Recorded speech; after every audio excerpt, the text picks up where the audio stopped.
What is going on, guys? We have the newest set of One Piece coming out, OP05, just a few days, and we're going to be having a sealed event called the First Anniversary Tournament, which is essentially just a pre-release tournament, but after the set releases, which is kind of weird, but either way, I'm going to give you the breakdown on the best cards to look out for in the tournament, how to be successful, and how to win yourself some winner cards like these. Let's go. So this tournament is going to work like all the other pre-releases. Everyone's going to get 6 packs of the new set, and then you're going to construct a deck of 40 cards out of the cards that you just opened in your packs. I believe you will also be able to use the participation card that you get right here, and the 2 cards that you get in this pack right here, which should be commons and uncommons from the set, but just with a little stamp on it. So when you're getting into a tournament like this, if it's your first time, you're going to be a little all over the place. It's going to be a very overwhelming. So that's why I'm going to give you the scoop on the best leaders and the best cards that you should be looking out for in your tournament. So you're going to be bringing your own leader to the tournament, and then you are usually able to use a leader that you pull in your packs. So, I mean, the standard best leader, one of the best leaders you could use, is going to be Zoro, just overall generic good leader. Next up, we have Kid, who is just another generically good leader. Relies less on your deck, just more of swinging with your leader, of course, to just get multiple big swings through, and just hope that your opponent really doesn't pull that many blockers in their packs, which is usually the case. So always a solid pick. Next up is Crocodile, who is also just generically good. You -4 Dawn. You can return a character of 5 or less cost to the owner's hand. So usually want to use this later on in the game. Return a big guy, return a blocker to push for the last bit of damage there. And then we have a new contender for vanilla good pre-release kind of leader is Katakuri right here. So you get 1 Dawn for 7k swing every single turn. Do get to look at the life for a little life manipulation. Not that it really matters, but could be nice to get some info on your opponent's life cards, see what they're going to be getting. Maybe disrupt their future turns a little bit. I personally think that Sakazuki, if you could pull Sakazuki in one of your packs, I think you should run him. He's got a really strong ability. You get to just cycle for free every single turn. And there's actually a lot of cards in the new set that synergize with his ability to give your opponent's characters -1. It is a little tough to play a leader that has 4 life in these kind of events because usually players get pretty aggressive and it's just like purely based on tempo, especially when you have people playing with that kid leader. But I think that if you get a decent enough deck, I think Sakazuki is just going to be very powerful. Now getting into the cards that you should look out for in your draft. Honestly, in these events, I would play every single 2k that you pull in your deck. It's just going to be very important. You're like never going to play the cards, but counter is just very important, especially when it's an aggressive kind of meta. I don't think there's any bad blockers in this set, so I think you should just play every single blocker that you get. And then, of course, depending on your leader, you could look to play some different kind of things. If you're playing Zoro, then maybe you just play a lot of generically decent statted units. Otherwise, these are the cards that I think that you should include in your deck. I'm going to go by color order. So starting with red, we're going to go into Karasu right here. I think Karasu is just a pretty powerful card. You don't even need the first effect. It's just you could put 2 Dawn onto him and you can lower your opponent's leader or character card by 1,000 for the turn. So doing it to a leader, that's insane to make them a 4k leader in most cases, which is going to be super powerful. It's going to help you push for game, and it's just going to help you push for a lot of damage. Next up, we have Sabo. I think Sabo's just statted pretty well, and it's got a powerful effect that could be more powerful when you synergize with other cards, but you could just choose one character that has 4,000 or less power, and that's pretty good to me. Next up is Morley, who doesn't have any counter, but he has good stat line, and his effect could be pretty relevant, especially later on in the game. And there are a few cards that say if your leader is multicolored, then you get an additional kind of thing. So that's why I think even more so that if you pull Sakazuki, you really want to play him. And then last up for red, we have Lindbergh,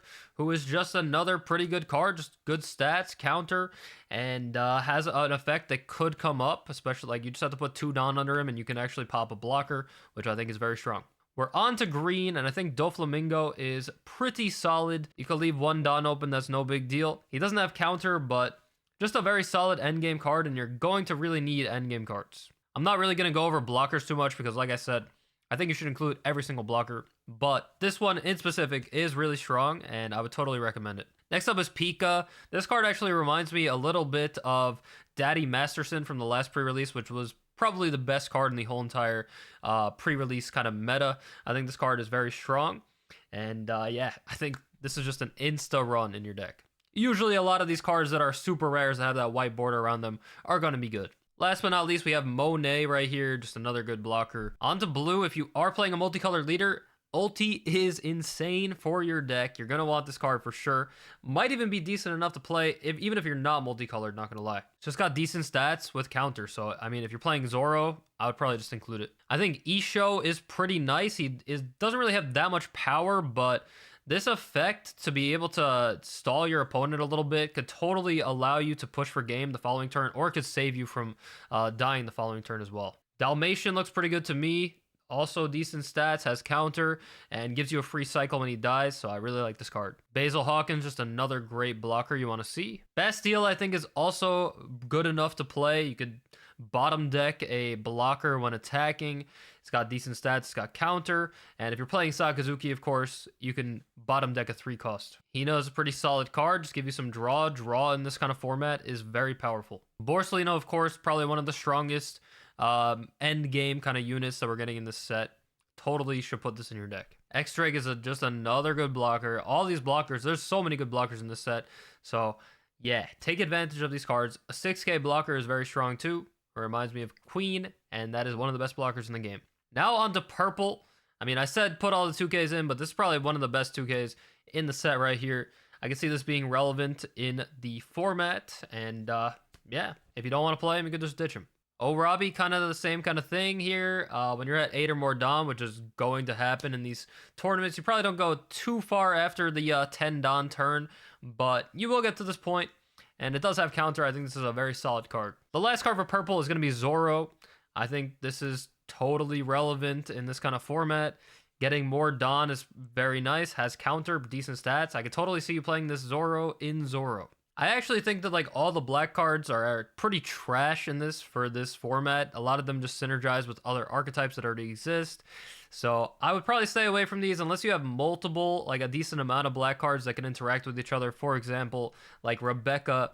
If you have cards that you can get back with Rebecca, then maybe.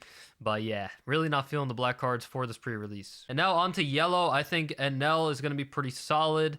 Just a overall pretty good card. Rush is really, really strong in this kind of event as well. Gadatsu is one of the best cards we're getting for yellow in this whole set. Might be the best card. The way that this just swings the tempo is literally just game winning on 5 Dons. So yeah, definitely put this in your deck. I also think that El Thor is going to be really nice. This is one of the few counter cards that I think you should play. Basically becomes a rad beam, gives you plus 4k if your opponent has 2 or less life cards, which is going to happen pretty quickly because the games go by pretty quickly. So definitely recommend this. I also think that you should put in 200 million volts. This card seems really, really nice in the OP05 format, but also just in sealed. I mean, it's such a strong effect, and you're probably, even if you don't get the second part off, you will still get the plus 3k, so you do go plus 1k since you spend 2 Don for 3k. I think this is a really good card, has a very good trigger as well. And last but not least, the Luffy, the Rush Luffy. You should play this if you get it. Like I was saying before, Rush is really strong. We already know this card is good. Yeah. And those are all the cards that I think you should be looking out for in your draft coming up. If you have any questions, please feel free to drop them in the comments below. Hopefully this video helps you in some kind of way. I would love to know how you do in your upcoming tournaments.